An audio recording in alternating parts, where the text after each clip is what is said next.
អរគ្នានេះគឺខ្ញុំមើលពីក្នុងកាមេរ៉ាទៅណា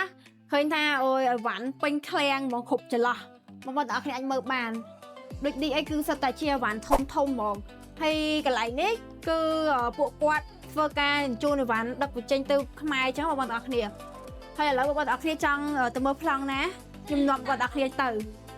តោះឥឡូវទៅមើលប្លង់នេះហ្មងអីតោះ let's go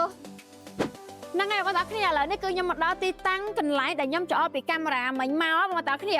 ហើយវ៉ាន់ទាំងអស់នេះគឺយើងខាងបុគ្គលិកចិនបងប្អូនគ្នាមើលគឺពួកគាត់គឺសិតតែជាចិនជាតិចិនទាំងអស់ហ្មងហើយឥឡូវនេះគាត់កំពុងតែរៀបចំឲ្យវ៉ាន់ទាំងអស់ហ្នឹងវេចខ្ចប់ស្អាតដាក់នៅក្នុងកេសបែបនេះដើម្បីធានាទៅលើវ៉ាន់បងទាំងអស់គ្នាឲ្យមានសុវត្ថិភាពតែម្ដង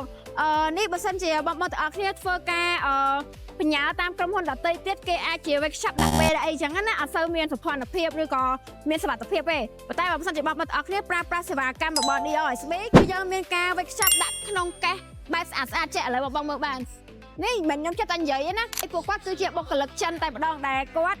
ធ្វើការរៀបចំឲ្យបានបោះបង់ទាំងអស់គ្នាដើម្បីដឹកជញ្ជូនទៅខ្មែរតែម្ដង